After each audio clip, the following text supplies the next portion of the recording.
Hey YouTube, and I guess all of you that work with GameMaker as well. Today we're going to be making things that look round. Kind of like looking at a pillar from the side view, you can tell it's round.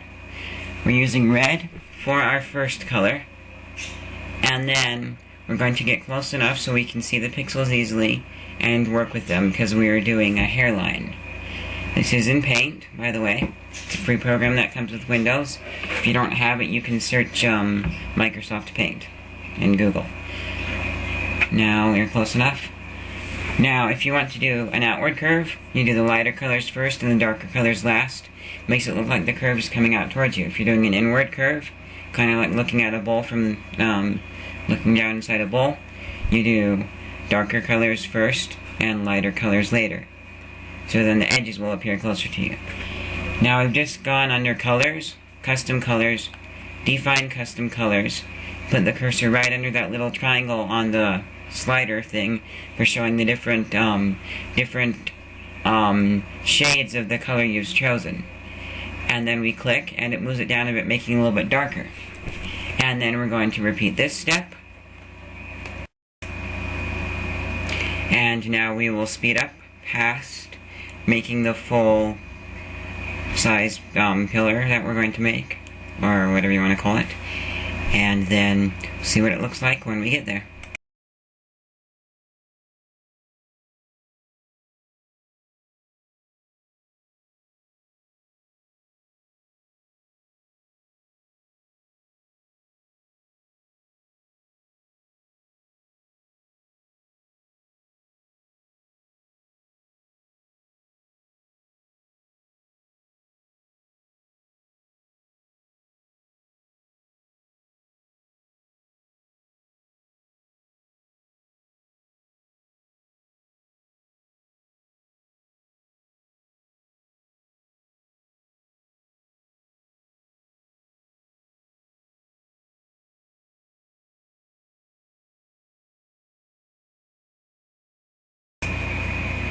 Okay, now there is just the final touches, and we're going to go out and look. Now it's kind of small, but if you look, you can see that it has a round effect. And now we are going to take a look at filling something to make it look round. Because a lot of times you draw something and you're like, oh, I should make it round. So then you want to fill your shape.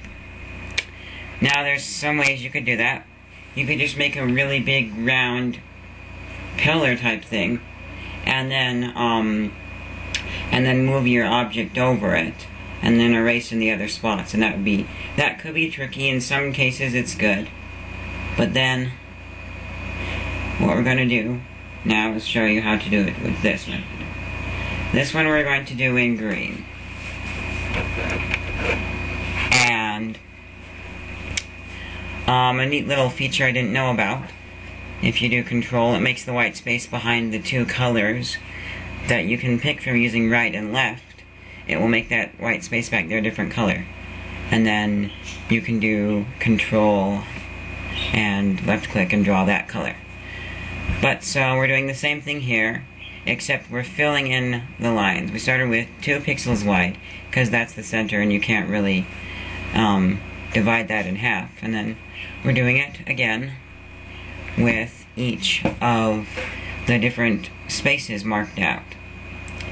And then you can pick, because like you see here, how some of the spaces are wider than 1 pixel wide. You can fill them with all one color. It won't look as good as filling your middle with all one color and then working your way down the sides. And now we're going to speed this up and show you what it looks like when we have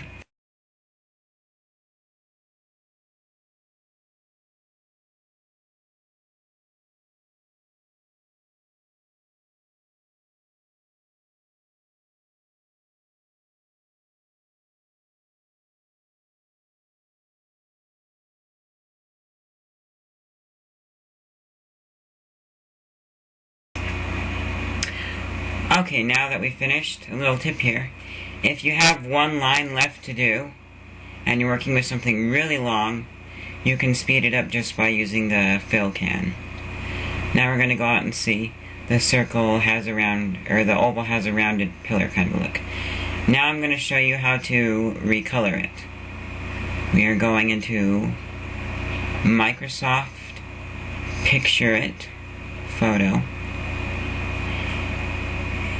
And first of all, we want to copy our, here we go. So now this is coming up. And then I would say this is a pretty good program. As you'll see here in a minute, there are a few things that I don't know why it does it. Maybe it's my computer. But so here's the program. I have the free version. It just came with my computer. So you're going to do new blank picture. And then over here you can set size settings and stuff, portrait or landscape, but we don't need to do that because we're not using this program as the final program. We are just using it to help us. Now we are here back in Paint, and then we are going to copy our little circle here. You can use the select tool. Try not to make the box too big. Copy. And then we are going back to Microsoft Picture It. Okay. Now once in Picture It, we're going to paste it.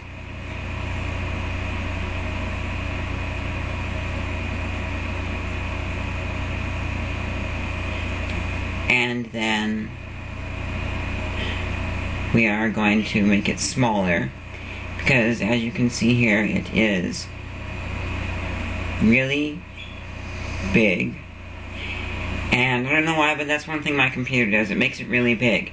And then when you put it in Paint, it's obviously larger than the original one. So you have to kind of toy around with the size, copying and pasting into Paint to double check. But now we're going to make it smaller so we can work with it. And now we are going over to our menus over here to work with it. And then let me move it over a bit. Okay. Now, no, still can't see it. Okay. We are doing change color. That is under photo effects, color, or texture, change color. Now, there's our object. Now we're going to drag the color thing. Now one thing I don't like is the color that your object is automatically put on the top, but the colors of the ring here don't change. So in this case, red is green and so forth.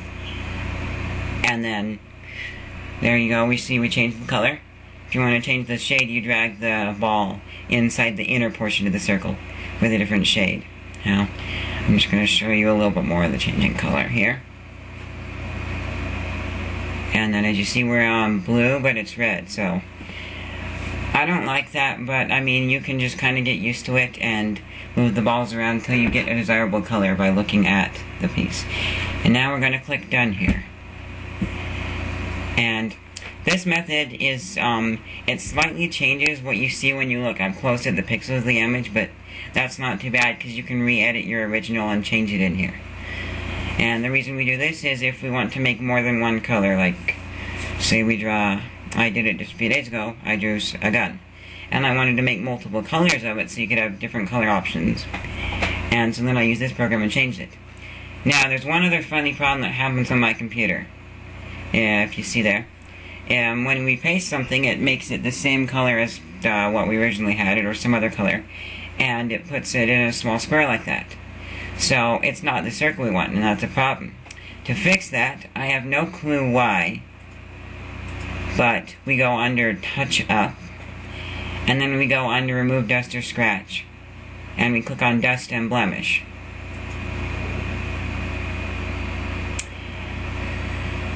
And then we do just a few specks, and then we click once in our image. You don't need to do more.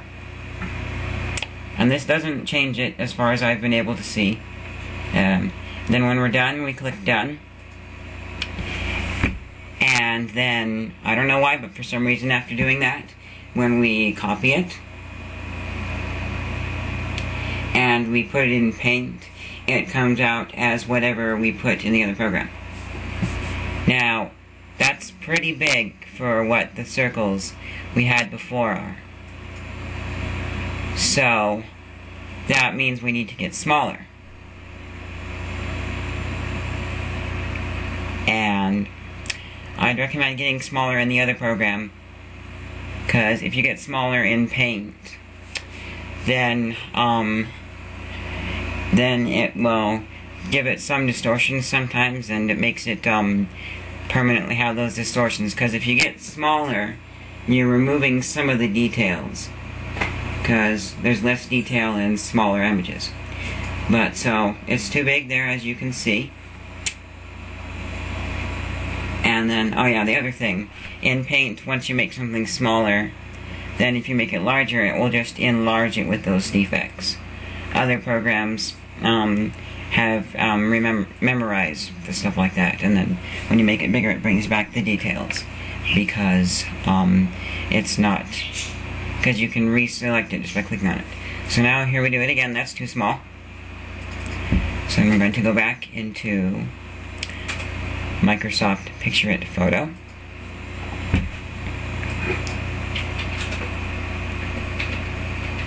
And then we're going to make it a little bit larger. And put it back in here. And check it. Ooh, so close.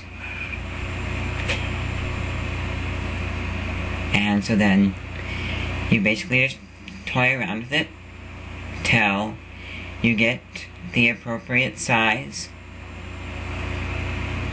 and that's perfect. Now when you look up close, it might be just a little bit off, and then it depends on if you want to try for exact or get it close enough if you're on a time crunch. And then if you plan to color something like we did here again, then I would recommend you save the file.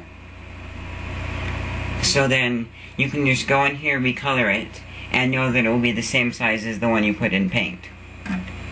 But if you're just doing it once, then don't bother saving it, so you take up less space on your computer. So that is it for my tutorial of how to draw sprites like this. And I hope that you find this tip useful. And I hope to see some of the sprites that you draw with these and how you use them in your games. So that's it. Bye.